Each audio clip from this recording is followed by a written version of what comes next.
Welcome to current affairs with Amit Shukla. તો friends, આજના વિડીયોમાં 5 મહત્વપૂર્ણ કરંટ અફેર્સ આજના દિવસના જે છે એની ચર્ચા કરીશું.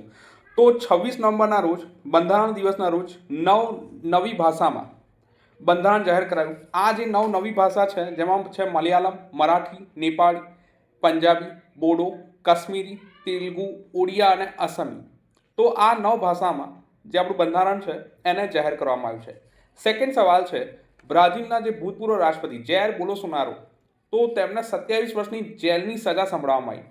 કારણ એ હતું કે જ્યારે તેઓ 2022માં ચૂંટણી હારી ગયા હતા તો તેમણે સત્તા પલટો કરવાની સાજિશ રચી હતી. તો જેના સંદર્ભમાં તેમને વર્તમાનમાં 27 વર્ષની જેલની સજા સંભળાવવામાં આવી છે. વર્તમાનમાં જો બ્રાઝિલના રાષ્ટ્રપતિ પૂછે તો જેમનું નામ છે રાષ્ટ્રપતિ લુઇઝા ઇનાસિયો.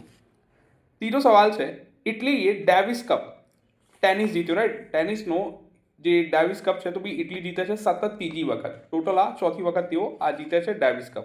તો 2025નો ડેવિસ કપ કોણ જીતે છે? ઇટલી. કોમનવેલ્થ ગેમ્સ 2030 ક્યાં યોજાશે? તો અમદાવાદમાં. તમને ખ્યાલ છે જે કોમનવેલ્થ ગેમ્સ છે દર 4 વર્ષે યોજાય છે. તો 74 સદસ્ય દેશોએ ભારતની બિડને મંજૂરી આપી અને 2030ની જે કોમનવેલ્થ ગેમ્સ છે તો આ તેનું 100મું વર્ષ હશે. 1930માં કોમનવેલ્થ ગેમ્સ સ્ટાર્ટ થઈ હતી કેનેડાના હેમિલ્ટન શહેરથી. અચ્છા, દેન પાંચમો સવાલ છે, ભારતનું પહેલું લિક્વિડ હિલિયમ ક્રાયોજેનિક સુવિધા આઈઆઈટી બોમ્બેના ક્વોન્ટમ રિસર્ચ લેબમાં સ્થાપિત કરવામાં આવી. આ જે સુવિધા છે ક્વોન્ટમ વિજ્ઞાન, super conductivity, next generation computing માટે મહત્વપૂર્ણ છે. તો આ હતા આજના દિવસના 5 મહત્વપૂર્ણ કરંટ અફેર્સ.